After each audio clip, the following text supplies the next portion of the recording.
What if the most powerful natural remedies on the planet were never locked away in laboratories or buried in expensive supplement bottles, but were sitting quietly on your kitchen counter, growing in the cracks of your backyard, or hiding in the spice cabinet your grandmother left behind?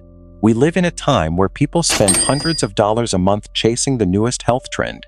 A new superfood powder, a new pill, a new extract with a name nobody can pronounce. And yet, thousands of years before any of that existed, our ancestors were already using a small collection of plants, seeds, oils, and foods that kept them strong, kept their families fed, and kept illness from taking root in their homes. These were not exotic ingredients. They were not rare. In fact, most of them were so common, so ordinary, so deeply woven into everyday life that people eventually stopped paying attention to them. They became background noise, decoration, something you toss into a recipe without thinking twice. But here is what makes this interesting. Modern research is now circling back to many of these same ingredients and finding that our ancestors were not guessing. They were observing, they were testing, and in many cases, what they understood about and foods lines up remarkably well with what science is beginning to confirm today. Today, I am going to walk you through 15 of these old remedies, 15 plants, seeds, oils, and foods that were once considered essential to daily life, that traditional healers across multiple cultures relied on for centuries, and that modern medicine has largely pushed to the side. Stay with me through this list because number 8 was once used as a natural wound treatment on the battlefield. And the final one on this list is something most people throw away without ever knowing what it can do. If you want forgotten plant wisdom, some practical health science, and self-sufficient living ideas delivered every week, hit that subscribe button now because you do not want to miss what is coming next. Now, let's get into it. Black seed, the seed of all seeds. There is a tiny black seed, no bigger than a sesame seed, that was once considered so valuable that it was found in the tomb of an ancient Egyptian pharaoh. Not gold, not jewels, a seed. That tells you something about how seriously old civilizations took this plant. Black seed, also known as Nigella sativa, has been used by traditional healers across the Middle East, North Africa, South Asia, and the Mediterranean for well over 2,000 years. It was used in cooking, pressed into oil, ground into paste, and mixed into honey. Families kept it the way modern families keep a medicine cabinet. It was the first thing reached for when someone in the household was unwell. Modern research has taken a serious interest in this seed, and with good reason. It contains a compound called thymoquinone, which has been studied for its potential anti-inflammatory, antioxidant, and immune-modulating properties. Some studies suggest it may support healthy blood sugar levels, promote respiratory comfort, and help the body manage oxidative stress. There is a growing body of published research, with hundreds of peer-reviewed papers now available on its various compounds.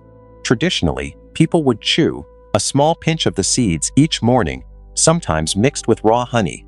Others pressed the seeds into oil and took a teaspoon daily. It was also used topically for skin irritation and added to warm drinks during cold seasons. A word of caution: black seed oil is potent, and large amounts are not recommended, especially during pregnancy. Start with small doses and pay attention to how your body responds. Think of black seed as the multi-tool your great-grandparents never left behind. It was not flashy, it was not trendy. It was just always there, doing its quiet work. Raw honey, the liquid gold of the homestead. You probably have honey in your kitchen right now. But the honey most people buy today, the kind in the plastic bear bottle on the grocery shelf, has been heated, filtered, and processed until it barely resembles what our ancestors actually used. Raw honey, the kind that comes straight from the hive with its pollen, enzymes, and propolis still intact, was one of the most universally respected substances in the ancient world. It was used as food, as medicine, as a wound dressing, and as a preservation method. Traditional healers across nearly every culture on Earth recognized honey as something extraordinary. And modern science agrees, at least partially. Raw honey contains hydrogen peroxide, flavonoids, phenolic acids, and a range of enzymes that give it natural antimicrobial properties. Medical-grade honey, particularly Manuka honey, is now used in some clinical wound care settings. Research suggests that raw honey may support digestive health, soothe seasonal throat discomfort, and provide prebiotic compounds that feed beneficial gut bacteria. Our ancestors would mix raw honey with warm water and drink it first thing in the morning. They applied it directly to minor cuts and burns. They stirred it into herbal teas. Some traditional preparations combined honey with black seed, with crushed garlic, or with apple cider vinegar. One important note: honey should never be given to infants under 1 year of age due to the risk of botulism. And for anyone managing blood sugar concerns, honey is still a sugar and should be consumed mindfully. Raw honey is not just a sweetener, it is one of the oldest natural substances humans have ever relied on, and we are only now beginning to understand the full depth of why it worked so well.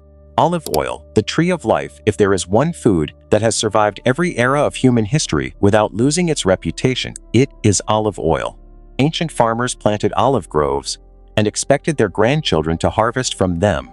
That is how deeply this tree was embedded in long-term thinking. Olive oil, particularly extra virgin olive oil, pressed from the first cold pressing, was not just a cooking fat. It was a skin treatment, a lamp fuel, a hair conditioner, a wound salve, and a dietary staple all at once. Traditional households used it for nearly everything. Science has confirmed many of these uses. Extra virgin olive oil is rich in oleic acid, a monounsaturated fat that has been linked to heart health. It also contains a compound called oleocanthal, which has shown anti-inflammatory properties, similar in mechanism to ibuprofen in laboratory studies. The polyphenols in quality olive oil have been studied for their antioxidant capacity, and the Mediterranean diet, which centers heavily on olive oil, is one of the most researched dietary patterns in the world for longevity and cardiovascular health. Traditionally, people consumed olive oil raw, drizzled over bread, mixed into salads, or taken by the spoonful each morning. It was also warmed gently and rubbed into the scalp, applied to dry skin, and used as a base for herbal infusions. Not all olive oil is equal. Much of what is sold commercially is diluted or low quality. Look for extra virgin, cold-pressed, preferably from a single origin, and stored in dark glass to protect it from light degradation. The olive tree was not just a crop. It was a long-term investment in the health of an entire family line. Dates, the desert survival fruit in regions where fresh food was scarce and the climate was brutal. Dates were the difference between survival and starvation. They were carried by traders across vast distances, fed to livestock, given to women after childbirth, and eaten by laborers who needed sustained energy under extreme heat. Dates are nutritionally dense in a way that surprises most people. They are rich in natural sugars for quick energy, but they also contain potassium, magnesium, copper, manganese, iron, and B vitamins. They are high in fiber, which slows the absorption of those sugars, and they contain several types of antioxidants, including flavonoids, carotenoids, and phenolic acid. Some studies suggest that dates may support healthy labor and delivery when consumed regularly in the final weeks of pregnancy, though more research is needed. Other studies have looked at their potential role in bone health, digestive regularity, and natural energy support. Our ancestors ate dates whole, stuffed with nuts or cheese, blended into paste, or soaked in water to create a natural sweetener. They were one of the most practical foods for travelers and anyone living in harsh environments. Dates are calorie-dense, so they are best enjoyed in moderation, especially for those watching sugar intake. But as a natural, whole food energy source, few things compare. This is not a trendy snack. This is ancient survival fuel that your body still recognizes. Figs, the forgotten fruit of the old garden. There was a time when nearly every established homestead had a fig tree, not because figs were a luxury, but because they were one of the most reliable, easy to grow, and nutritionally complete fruits available. They dried well, stored well, and fed families through seasons when little else was available. Figs are loaded with fiber, both soluble and insoluble, which makes them exceptionally useful for digestive health. They contain calcium, potassium, magnesium, and iron. They are one of the few fruits with meaningful amounts of calcium, which made them valuable in traditional diets where dairy was limited. Traditional healers used figs for digestive complaints, applied fig latex to skin issues like warts, and gave dried figs to people recovering from illness as a gentle, easy-to-digest food. Some traditional preparations involved soaking dried figs overnight in water and drinking the liquid in the morning as a natural digestive aid. Modern research has examined fig leaf extract for its potential role in supporting healthy blood sugar metabolism. Though this research is still in early stages, the fruit itself is rich in prebiotics which support the growth of beneficial gut bacteria. If you have space for a fruit tree and live in a warm enough climate, a fig tree is one of the most rewarding and low-maintenance choices you can make. Some varieties even grow well in large containers. The fig tree was not a decoration. It was a family pharmacy and a food bank growing in the same backyard. If this is making you realize how much old plant knowledge has been forgotten, hit the like button. It helps this video reach people who still believe useful knowledge should not disappear. And if you have not subscribed yet, join us here for more practical plant wisdom, health science, and self-sufficient living ideas every week. Garlic, the underground healer. Garlic does not need an introduction. But what most people do not realize is that the way our ancestors used garlic and the way most modern kitchens use garlic are completely different things. Today, garlic is a flavor ingredient. You chop it, toss it into a hot pan, and move on. But traditionally, garlic was consumed raw, crushed and left to sit for a few minutes before eating, and often combined with honey or olive oil as a daily health practice. That small difference, the crushing and the resting, is actually critical. When garlic is crushed, an enzyme called allinase converts allicin into allicin, the compound responsible for most of garlic's studied health properties. Heat destroys allicin quickly, which means cooked garlic, while delicious, loses much of its potential benefit. Allicin has been studied for its antimicrobial, antifungal, and cardiovascular supporting properties. Some research suggests that regular raw garlic consumption may support healthy blood pressure, healthy cholesterol ratios, and immune function. Traditional households used garlic poultice for chest congestion, garlic-infused oils for ear discomfort, and raw garlic cloves at the first sign of seasonal illness. There are cautions. Raw garlic can irritate the stomach in sensitive individuals. It may interact with blood-thinning medications. And garlic oil should never be stored at room temperature for extended periods due to the risk of botulism. In anaerobic conditions, garlic is not just a seasoning. It is one of the oldest and most widely used natural health tools in human history, and it has been hiding in plain sight in nearly every kitchen on Earth. Ginger, the root that moves everything. If garlic is the underground healer, ginger is the underground mover. This knobby, sharp-tasting root has been used for thousands of years across Asia, the Middle East, Africa, and eventually Europe, primarily for one thing: keeping the body's systems flowing. Traditional healers reached for ginger when digestion stalled, when nausea set in, when joints felt stiff, and when cold weather settled into the body. It was grated into hot water, chewed raw, dried and powdered, candied for travel, and mixed into food as both flavor and function. The active compounds in ginger, particularly gingerols and shogiols, have been studied extensively. Research suggests ginger may help with nausea, particularly motion sickness and pregnancy-related nausea. It has shown anti-inflammatory properties in some studies, and there is promising evidence for its role in supporting digestive motility and reducing muscle soreness after exercise. One of the simplest and most traditional ways to use ginger is to steep fresh slices in hot water with a squeeze of lemon and a spoonful of raw honey. This was a cold season staple in households around the world long before commercial cold remedies existed. Ginger is generally considered safe for most people, but very high doses may cause heartburn or digestive discomfort. Those on blood-thinning medications should consult a healthcare provider before taking concentrated ginger supplements. Ginger doesn't sit still, and it does not let your body sit still either. That is exactly why our ancestors kept it close.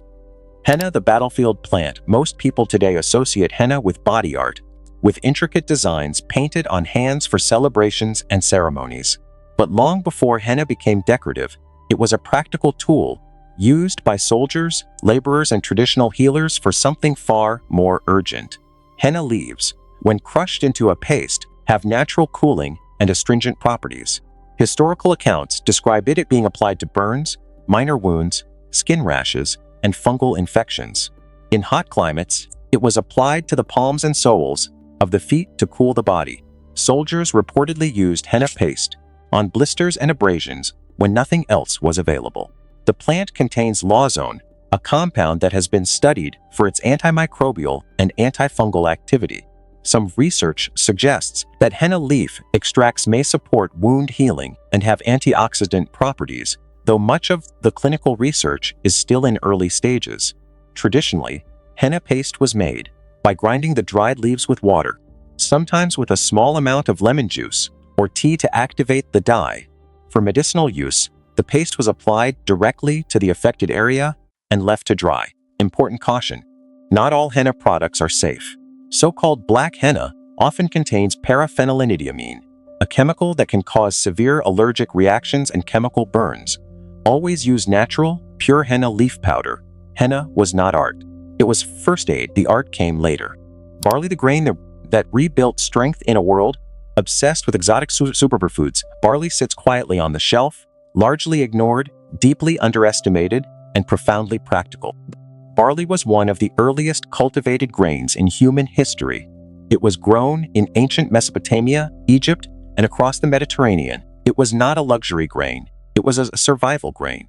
It was fed to the sick, given to the recovering, and made into simple broths and porridges that were considered among the best foods for rebuilding strength after illness. This tradition was not superstition. Barley is rich in beta-glucan, a type of soluble fiber that has been extensively studied for its on cholesterol, blood sugar regulation, and gut health. It contains B vitamins, iron, magnesium, zinc, and selenium. Barley water, one of the simplest traditional preparations, was given to people with digestive distress, urinary discomfort, and fever. Making barley water is straightforward. Simmer a quarter cup of pearl barley in several cups of water for 30 to 45 minutes. Strain and drink the liquid warm or cool. Some traditions add lemon and honey. This was one of the most common sickroom beverages for centuries. Barley contains gluten, so it is not suitable for those with celiac disease or gluten sensitivity. Barley is not glamorous. It is not trending. But when your body needs to rebuild, it is one of the oldest, most trusted foundations you can offer it. Pomegranate, the jeweled armor. Crack open a pomegranate and you find hundreds of tiny jewel-like seeds, each one wrapped in a burst of deep red juice. It looks almost too beautiful to be practical. But our ancestors did not keep this fruit around for its appearance. They kept it because it worked. Pomegranate has been cultivated for thousands of years across the Middle East, India, and the Mediterranean. It was used as a food, a drink, a dye, and a traditional remedy. The juice, the seeds, the peel, and even the bark of the tree were all put to use. Nothing was wasted. Modern research has found that pomegranate is exceptionally rich in punicologens and punicic acid, powerful antioxidants that have been studied for their potential cardiovascular benefits. Some research suggests pomegranate juice may support healthy blood pressure, reduce oxidative stress, and have anti-inflammatory effects. The fruit also contains fiber, vitamin C, vitamin K, and folate. The peel, which most people discard, was traditionally dried and ground into powder. This powder was used in teas for digestive support and as a topical paste for mouth and gum health. Some traditional preparations used pomegranate peel water as a gargle for sore throats. Pomegranate juice can interact with certain medications, particularly statins and blood pressure drugs, so check with a healthcare provider if you are on medication. Do not throw away the peel. Do not ignore the seeds. Our ancestors used every part of this fruit, and they had good reason too. If you are still here, you are exactly the kind of person this channel is made for.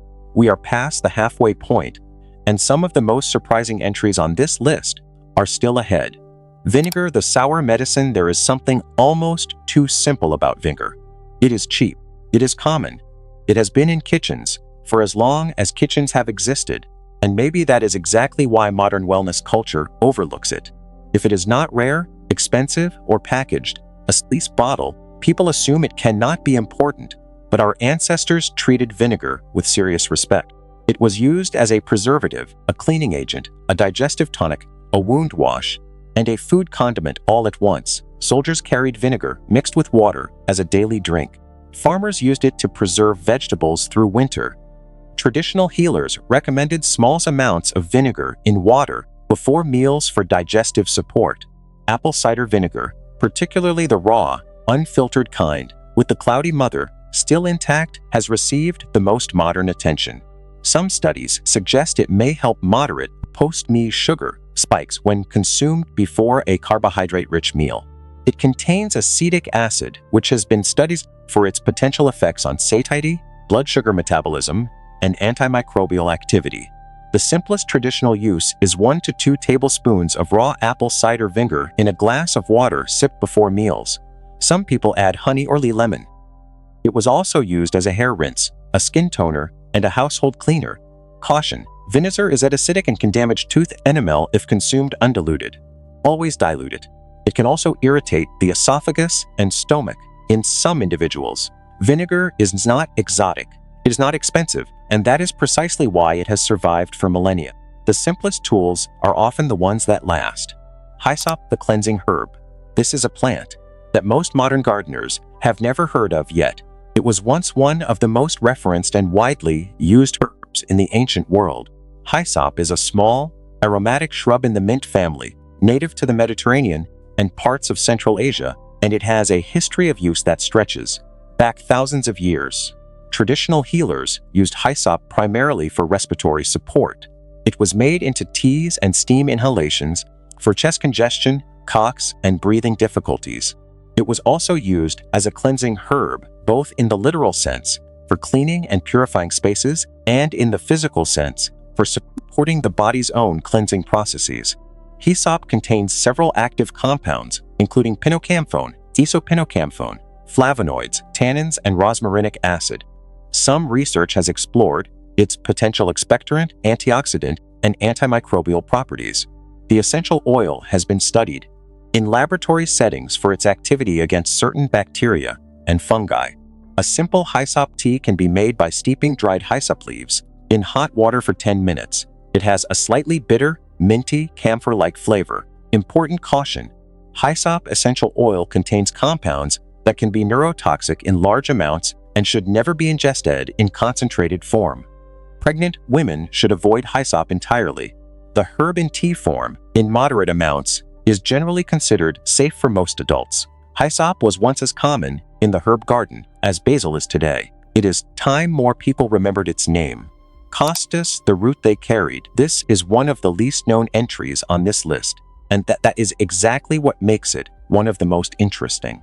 Costus, sometimes called Indian costus or cust, is a plant root that was highly prized in ancient trade routes. It was carried alongside silk, spices, and precious metals.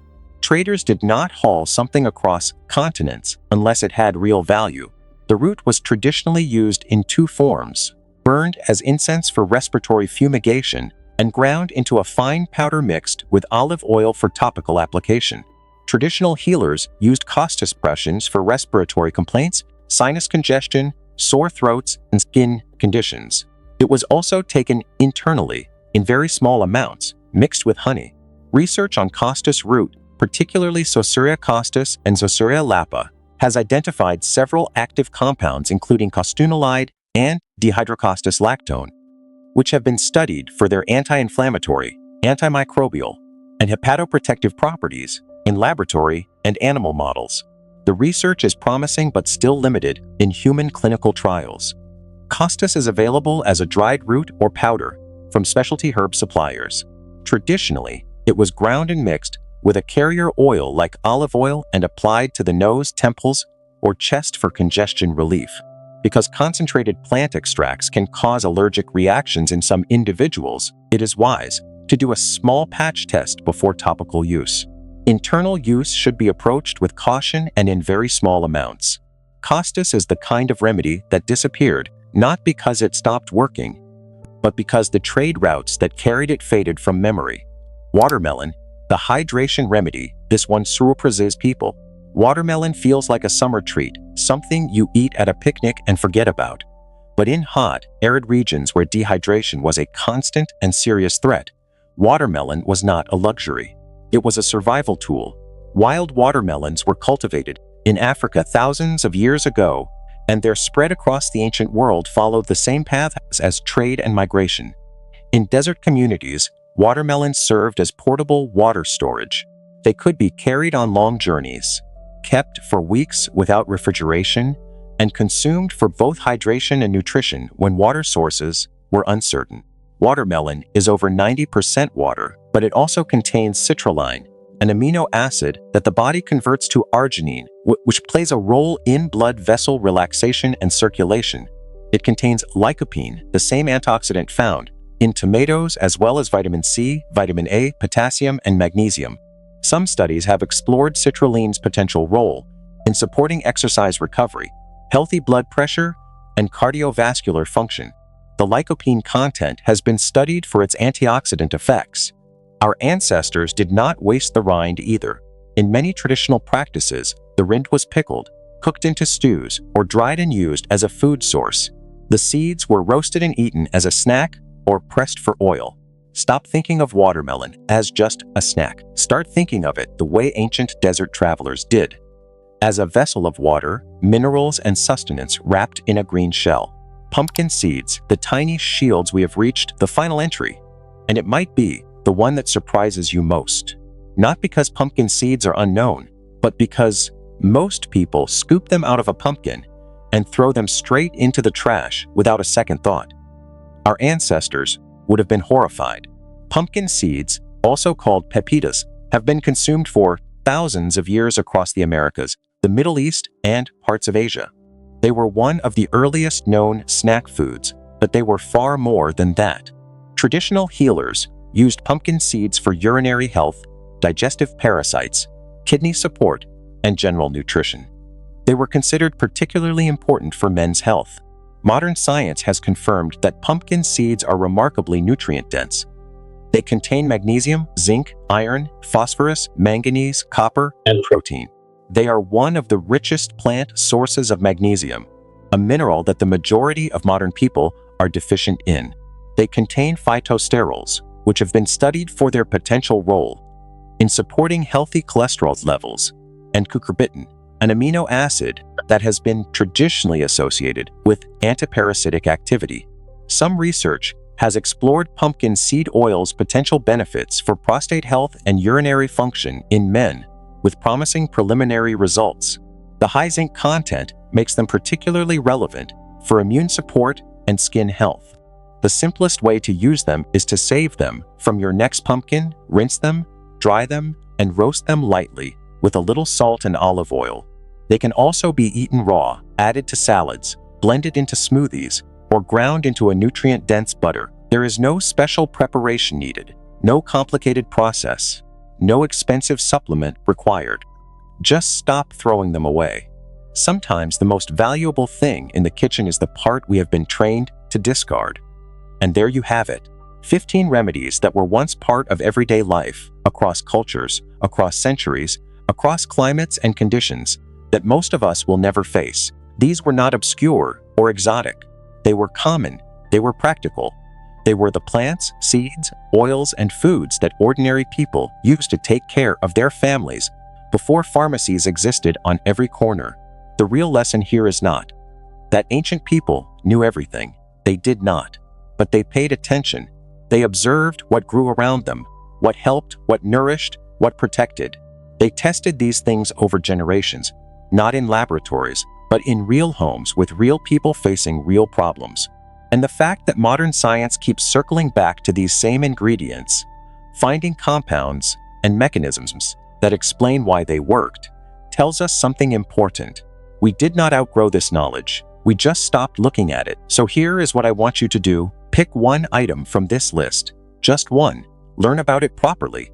Grow it if you can. Cook with it. Make a simple tea. Press it into an oil. Save the seeds instead of throwing them away. Start somewhere, because the distance between forgotten wisdom and practical daily use is often just one small action. Drop a comment below and tell me which one from this list surprised you the most, or which one you already use. I read every comment and I learn from you just as much as you learn from these videos. And if you want more forgotten plant wisdom and practical health science, delivered in a way that actually respects your intelligence, subscribe now and hit that bell so you do not miss the next one. I will see you in the next video.